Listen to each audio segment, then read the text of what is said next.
Hello, everyone. This is Gabriel Andrade. I'm broadcasting from the Cayman Islands. And joining me today on the other end of the line is Dr. Bruce Chilton. He is the author of a book that will be coming out later this year. The title is Resurrection Logic: How the First Followers of Jesus Believed God Raised Him from the Dead. Hello, Bruce. Welcome. Thank you very much. Well, look, let me begin with a question that you are going to hate, but we have to come to it. Do you believe that Jesus was resurrected from the dead? And I know that this can have many answers, as in, well, yes. I mean, what's important here is what the story tries to convey and so on. But I think our listeners deserve an honest answer so that they know straight ahead what you think, and we'll take it from there. So, yes or no, did Jesus resurrect? I appreciate the question, and my answer is yes. Jesus is alive. He's a living presence and raised from the dead. Okay, so there was an empty tomb, and he was raised in flesh and bone, and so on, right? So for you, it's not just like a spiritual or a metaphor or a spiritual reality or anything like that. You do believe it's something that happened in history. Jesus was raised from the dead such that it becomes a bodily presence, but that is not the same thing as a physical presence. And I particularly take some time in the book to discuss this whole question of the empty tomb, because the empty tomb is something of a modern myth, and I think it's important to understand that. Okay, so we're in for a long discussion then, because it seems that you do believe that Jesus was raised from the dead in body, but there was no empty tomb. The story of the empty tomb is one that developed over the course of time. It's important to bear in mind that the most immediate sources that we have for Jesus' resurrection are, of course, the Gospels and their story about what occurred on Easter. But if you read them in the order in which they were actually written, what you see is the tomb only is described as empty towards the end of the development of this story. At the very beginning, in the first gospel, which is the gospel according to Mark, the women, led by Mary Magdalene, go to the tomb, and then they are turned around from the tomb and told to tell the disciples that Jesus will encounter them in Galilee. So it's not a story about going into the tomb. In the gospel according to Matthew, they can't go into the tomb because the tomb has actually been destroyed by an earthquake. It's only in the gospel according to Luke that for the first time, the tomb is described as empty, and that's because the women go in. John agrees with this description, but it's not the women who go in. Instead, it is Peter and the beloved disciple. So that's why I say the idea that there's a single story about an empty tomb is a myth. And what these differences in the story reflect is that there are differing views of how God raised Jesus from the dead, which is what I'm discussing in the book. Because he's described as a living presence doesn't mean that all the Gospels agree the tomb was empty. They don't. And it doesn't mean that all of those people represented in the Gospels, in the many stories about how Jesus encountered them alive after his death, agree on a single view of the resurrection. Okay, but then let me go back to the first question. What do you think happened to Jesus' body? And give us as literal a description as possible. Within the different conceptions that there are in the New Testament, the living body of Jesus is, after his death, is differently described, depending who you are. So let us take the example of Peter, whom the Gospels and Paul agree was the first person to whom Jesus appeared. For Peter, the reality of Jesus' presence is not known in Jerusalem. It's known in Galilee, far from the tomb. And Peter comes to know Jesus because he experiences forgiveness from Jesus and gives him the power to forgive others. This is not at all the same thing as a conception according to which Jesus is present because you can touch him. Instead, Jesus is present for Peter because Jesus forgives him. That's a different view of the resurrection. In the case of the larger group of the disciples, we'll call them the 12, although in fact by this stage there were only 11, right? We'll call them the 12. They understand that Jesus is present because he continues to teach them. They are able to develop his teaching and hand it on to others. Most of us are aware of the story of the Pentecost, where the Spirit is sent by Jesus to a very large number of people, and they're able to speak in his name. That's also referred to not only within the book of Acts, but also by Paul, as a way in which Jesus is raised from the dead. Not raised from the dead because he's physically present, but because he's present with God and able to send the Spirit of God. James, the brother of Jesus, comes to encounter Jesus because he sees him as the Son of Man, a figure who is an angel in the book of Daniel. Two disciples walking from Jerusalem towards a place called Emmaus know Jesus because he interprets scripture, shares a meal with them, and then disappears. Now, in the midst of these differing conceptions, there are also some which are very physical, which have him eating and drinking and inviting people to touch him. Though it's interesting, in the story of the disciple named Thomas, Thomas is invited to touch Jesus and actually doesn't do it. The recognition comes simply by the offer to be touched, not by the touching. And then finally, Paul. Paul is the only person ever who had an experience of the resurrection who also wrote about it in a datable letter from the year 56. That's as close as we get to the event. And there, Paul is very specific that when Jesus was raised from the dead, he was what Paul calls a spiritual body, not a physical body. He goes out of his way to say it's not physical. So I've come to make your life complicated and to insist that belief in Jesus as a living presence does not assume or require any one understanding of how Jesus was raised from the dead, because we can see in the New Testament and other ancient sources that there are differing conceptions of how this came about.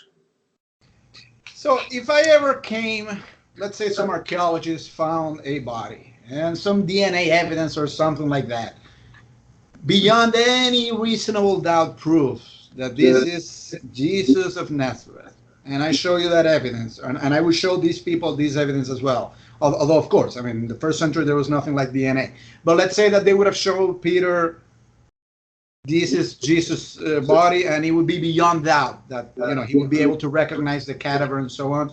You would say they still believe that Jesus had resurrected, and you yourself would also believe that God resurrected Jesus from the dead, even if I show you a body with DNA proving that that's Jesus of Nazareth. Yeah, thank you very much for the question. I want to reflect on it in two ways. One is to say the idea of finding such a body is in fact not implausible because we actually have remains of a young man who was crucified in Jerusalem during the first century.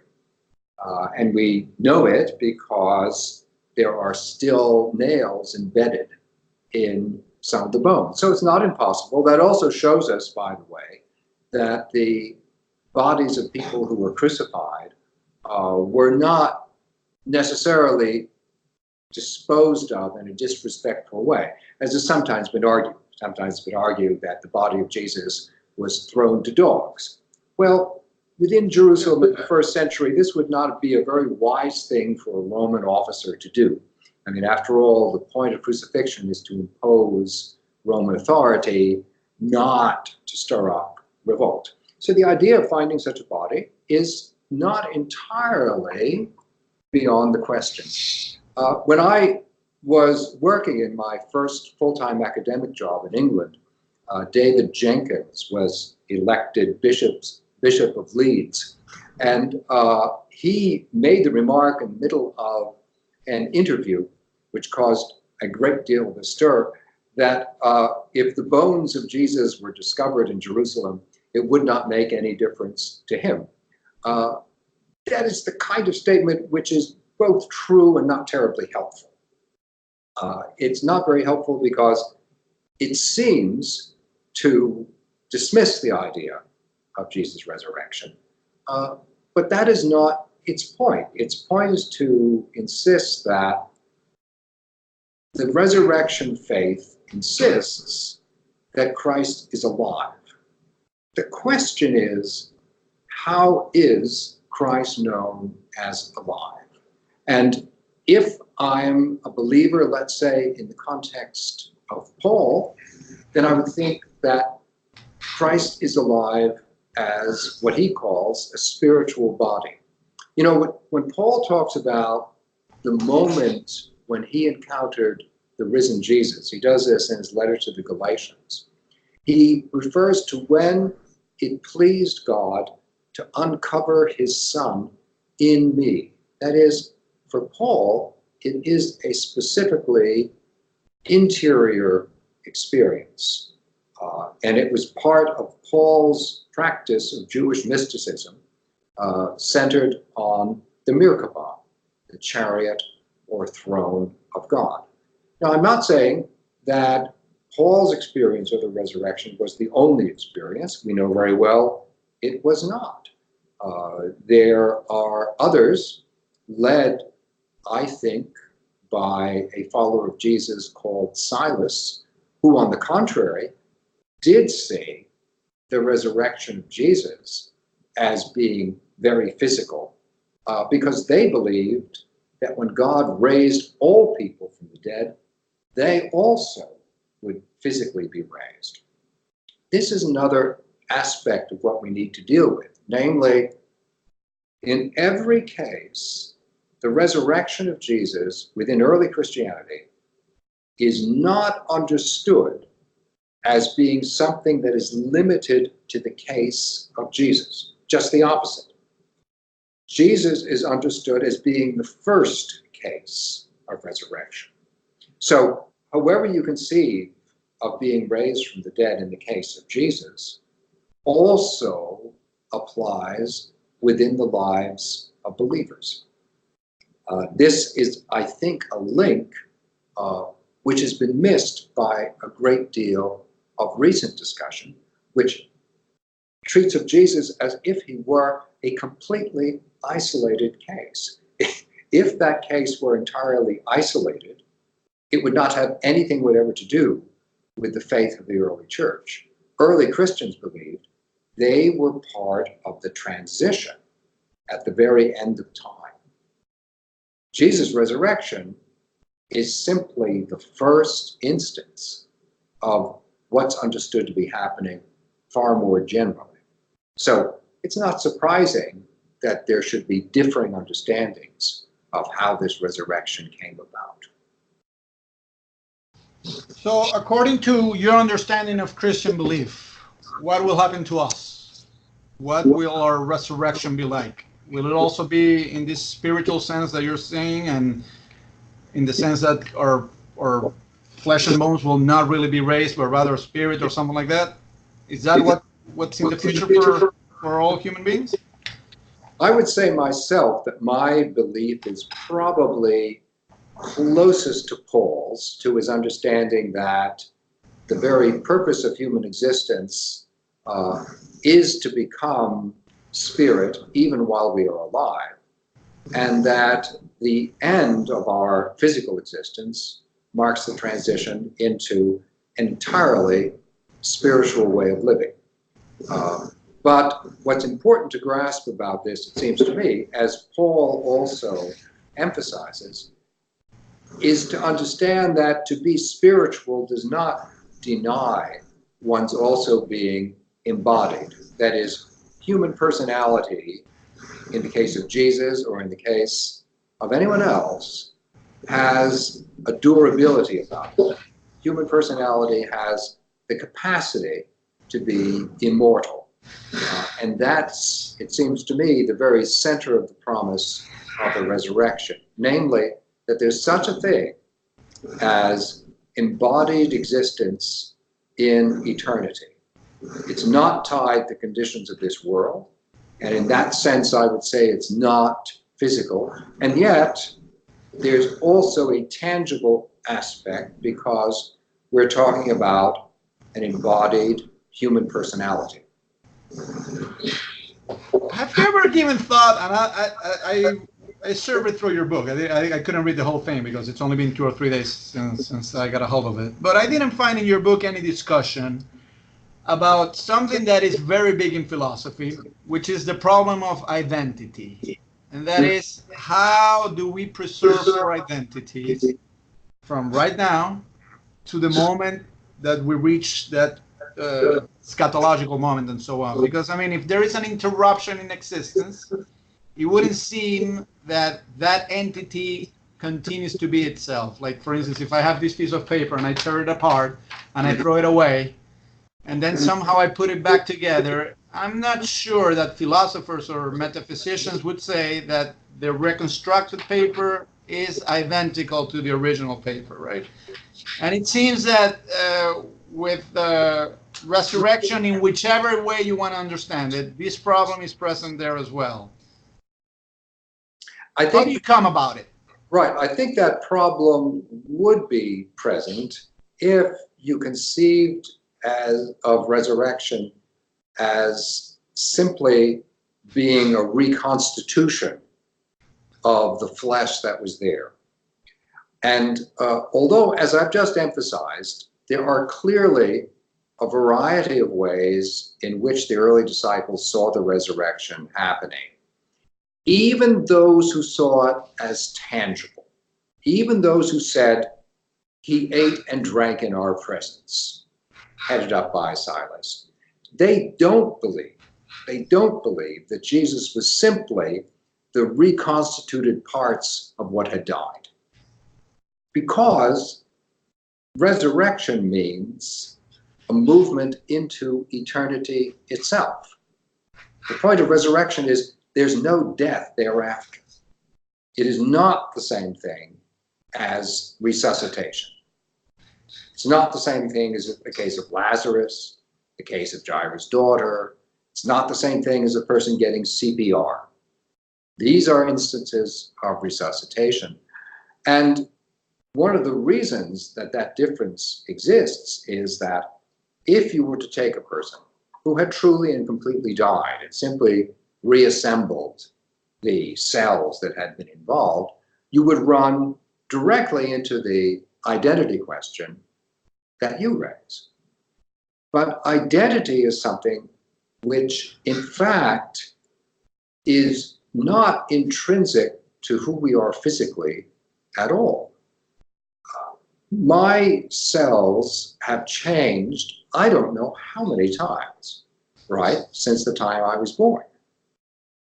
And therefore, the issue of identity is one that involves my construction of a narrative over a period of time in which I discover meaning in what I have done, in my relationships to others, in events that have occurred in respect of me.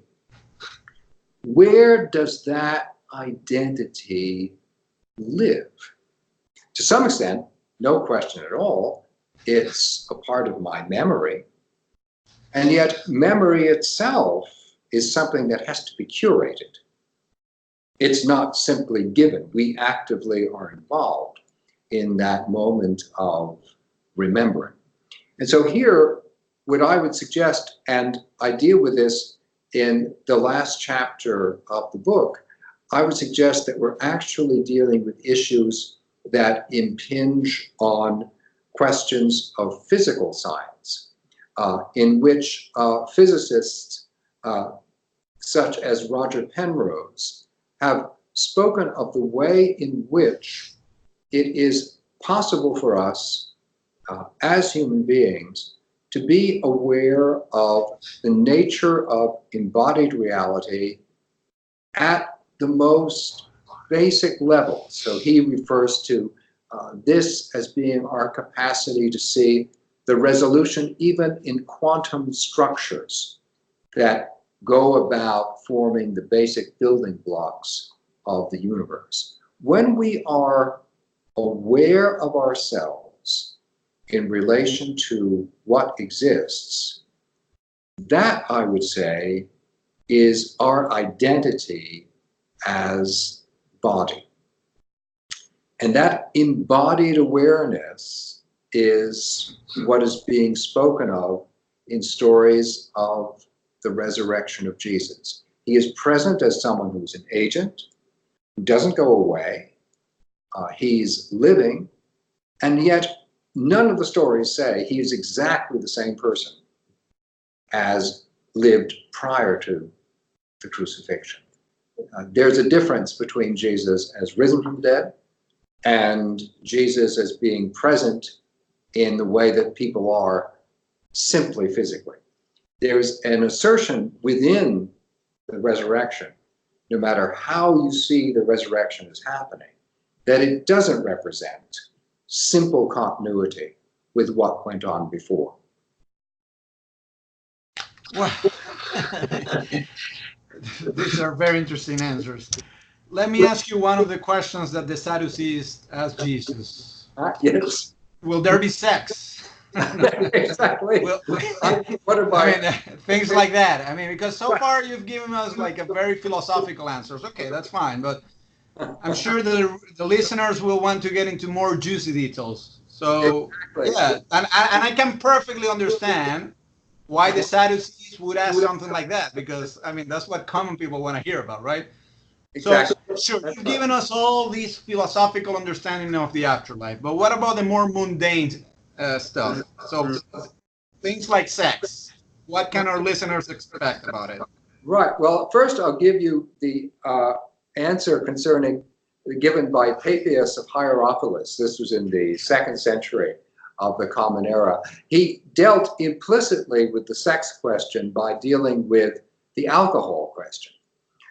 And he argued that in the kingdom of heaven, every single grape would be so huge that it would produce an inestimable number of barrels of wine. So you had this idea that you could drink as much as you could possibly want to. And incidentally, that is an eschatological conception which has often been passed on, even across religions. The idea that heaven is where you can drink as much as you want, and you'll never have any ill after effect as a result of that. Similarly, if you think of sexuality as being the supreme human pleasure, then it must be that heaven will be involved in that as well. I have to say, I'm willing to wait and to see just what spiritual bodies do in comparison with the bodies that we've got at the moment. But what I can say is this, that within the bodies we have at the moment, we are aware of ourselves physically, There is also a level of ourselves, I think, where we understand that we are self-aware. And beyond that, we also, all of us in our different ways, have a degree of spiritual insight and connection with others. Resurrection is when the transition is made entirely to that spiritual relationship and self-knowledge. So it can't be exactly the same as what we're aware of right now. At the same time, we have to imagine, it seems to me, that there is a continuation of that identity within us, which is capable of action and of insight, and which continues in an embodied existence. But what we can do and can't do, I don't think I'm in a position to be able to say. Well, it seems to me that Jesus is very straightforward when he answers the Sadducees and saying they will be like angels, and that implies no sex. So, what should we make of that answer? Because if you plainly read the text, it appears that there will be no sex. I mean, that's what clearly Jesus is saying. But I wonder if you might give it another interpretation. No, I would agree with you that he is very plain, and this is an interesting aspect of Jesus' own teaching, namely that he reflects conceptions that already existed in Judaism. We can see this idea of people being raised compared to angels in the Dead Sea Scrolls. We also see it in an Egyptian writer, Philo of Alexandria. And we can also see a way in which it's already operating with the book of Daniel in the Hebrew Bible. It's not the only conception of resurrection in Judaism, but it is one conception, and it seems to be the one, I totally agree with you, that Jesus preferred. Where I don't quite agree with you, however, is that that means that all sexuality is excluded. One thing is clear, and that is in that debate with the Sadducees, Jesus says in the resurrection, they are not married and they're not given in marriage. Well, that's a marriage question. It's a giving birth question. It's not the same thing as a sexuality question. But where I would agree with you is that he's sort of redirecting the whole question away from the issue of things like, you know, can I eat as much as I want in heaven? Can I have as much bubblegum? Whatever the particular pleasure in is one of the points of discussion about the resurrection, which I think is perennial. And this is true of Judaic conceptions, Egyptian and Samaritan as well, is that the way in which any kind of afterlife exists is not a simple replication of what we have now. One of the texts I deal with, for example, is called the myth of from the very end of Plato's Republic, when Socrates gives his understanding of afterlife. And it's a very vivid description. But what I find fascinating is that although obviously Socrates liked drinking and eating very much in all those symposial gatherings, they are not included in the story of what happens to after his death and then his return to this life. There is a reincarnational pattern in the myth of but Socrates doesn't try to develop the idea of there being any particular pleasures of physical existence which are directly transferred into heaven. What would be your reply to those secular thinkers who say, well, look, these are fantasies that we come up with because we're so insecure, because the thought of death terrifies us, and there is a whole theory in psychology that's called terror management theory. There was a guy named Ernest Becker who wrote a famous book, The Denial of Death, I think was the name. And basically his theory is, from the moment we're aware that we will die, we need to come up with something that keeps us at ease, right? In order to avoid this terror. And whether it's the Gospels or the myth of Ur or the Egyptian Book of the Dead or whatever, all these things are just fantasies that we come up with in order to feel better, but that there's no rational reason why we should believe them. You are a practicing Christian, so what's your reply to that?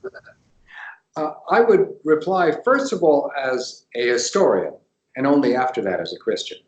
But first of all, as an historian, for most of human history, everyone has been able to get along very well indeed, thinking that life is miserable and short, and then you die. You mentioned the Egyptian Book of the Dead, which I deal with in the book. I also deal with the epic of Gilgamesh, with the story of Dionysus, and the story of Tammuz.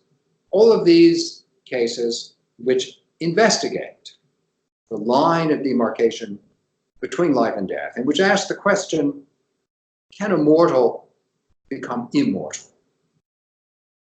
And all of these stories come back by saying, there have been some partial, limited exceptions, but for the most part, there is nothing after mortality.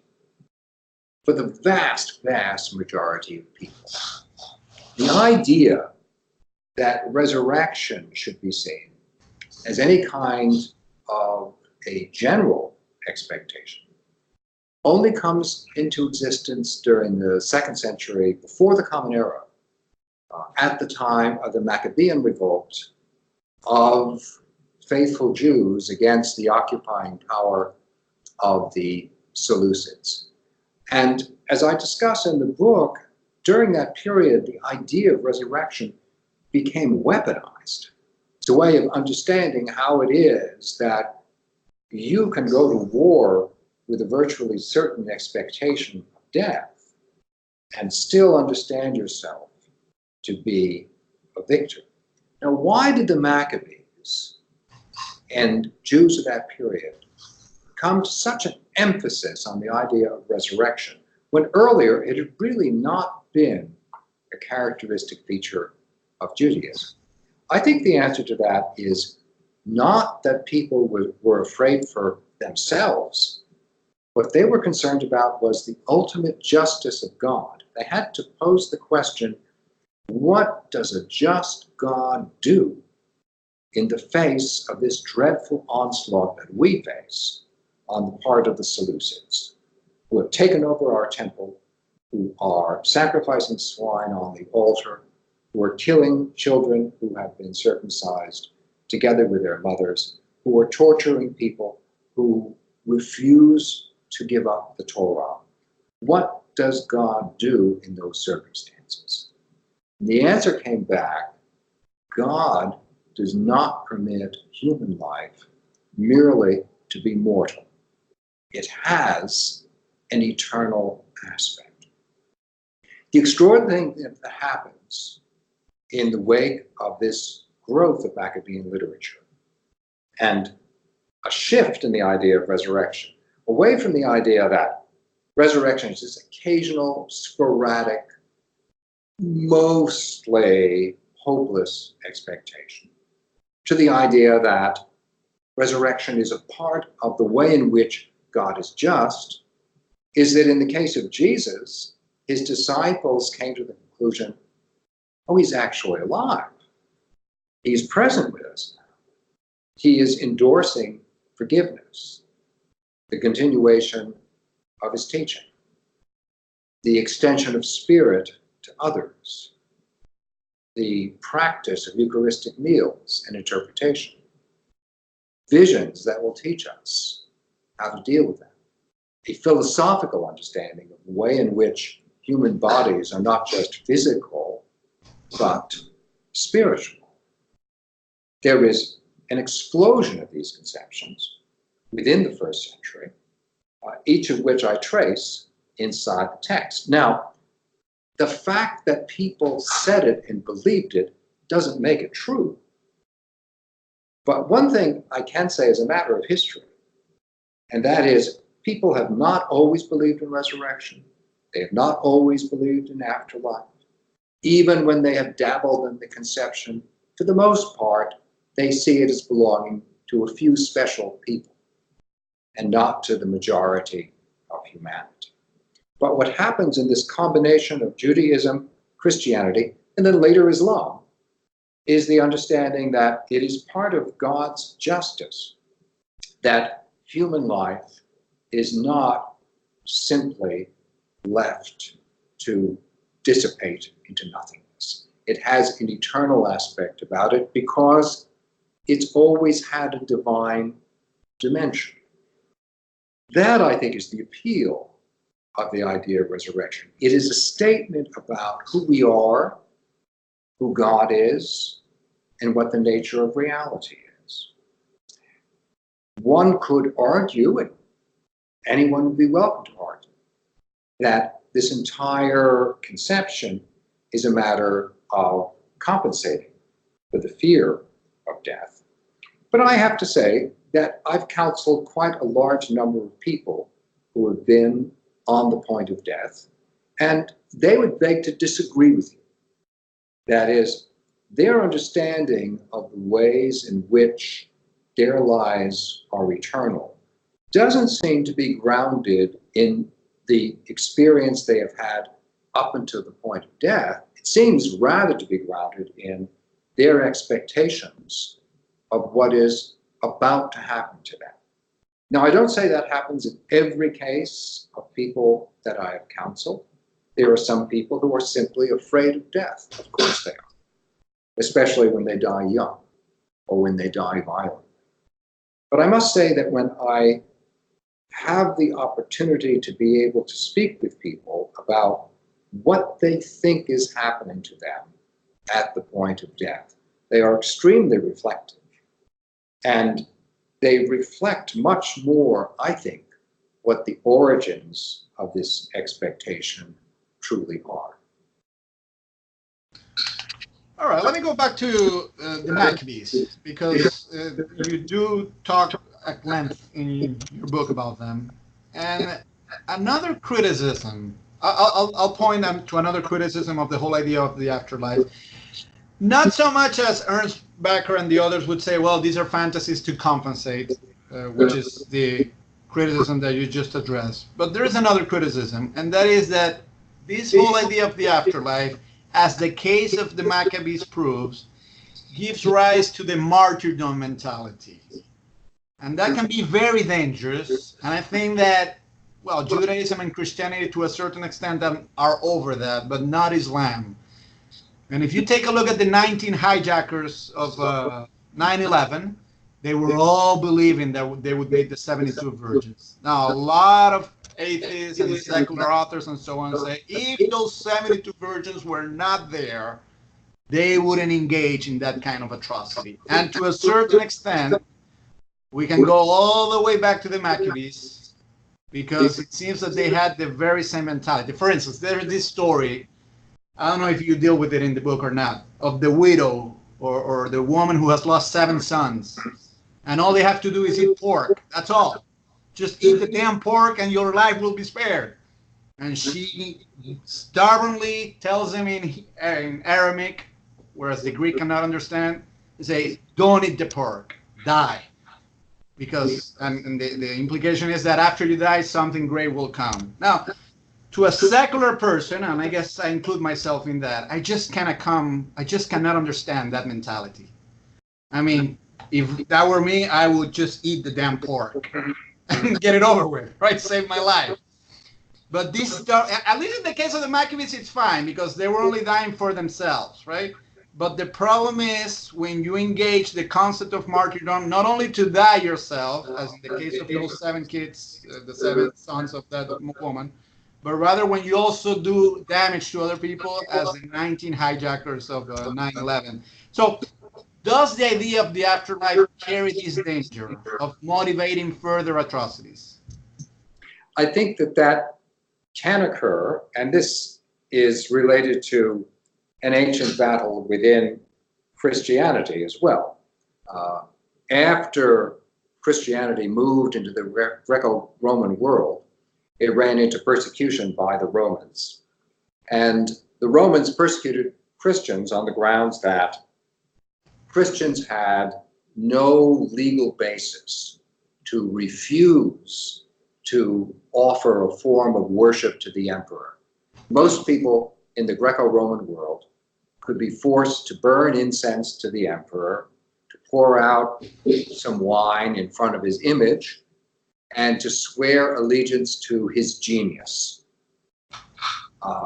Christians in good faith couldn't do this on the grounds that that's a form of idolatry. Now, people who were known to be practitioners of Judaism were released from this obligation because in the Roman Empire, Judaism was a legal religion. You see, by the way, this is one of the ways in which Jews and Gentiles within the early church came to be at odds. But from the point of view of a Gentile Christian, they could be forced to worship the emperor.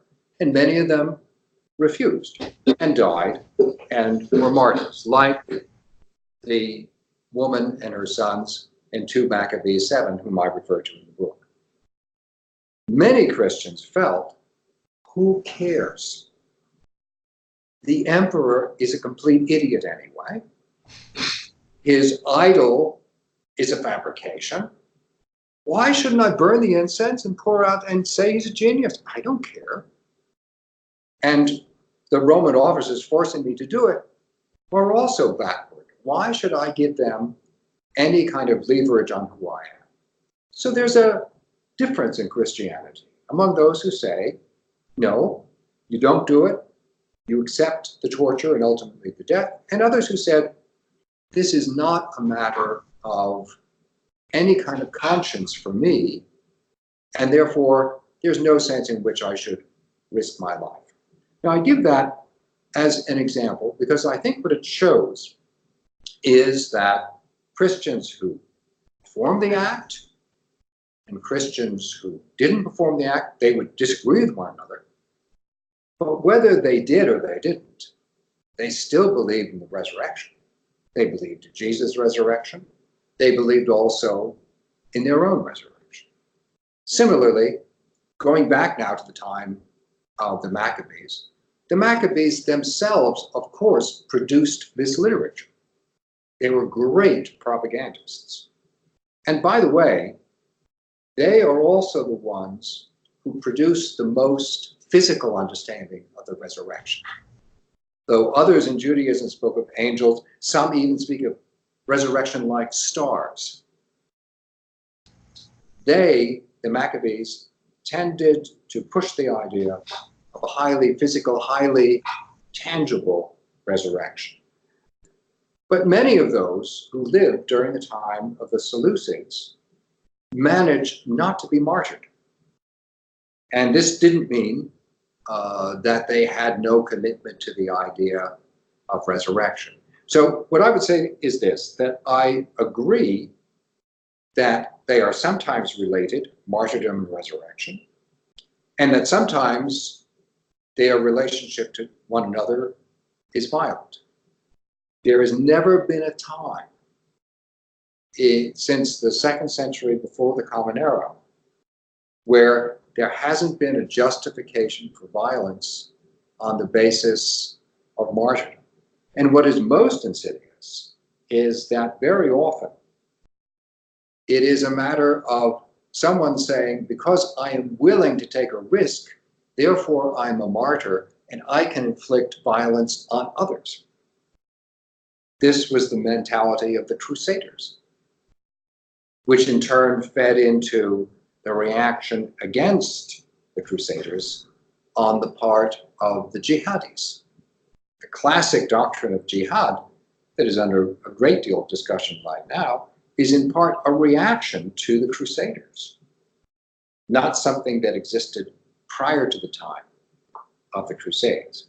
I deal with this question of what I might call comparative martyrdom in a different book that I wrote a few years ago called Abraham's Curse, because very often when societies push parents to force their children to be martyrs, they do so by the example of Abraham being willing to sacrifice his son Isaac. And for that reason, I call it Abraham's curse rather than his blessing, because I think the impulse is profoundly dishonest. But that impulse can exist with or without the expectation of being raised from the dead. Very well. Fair enough.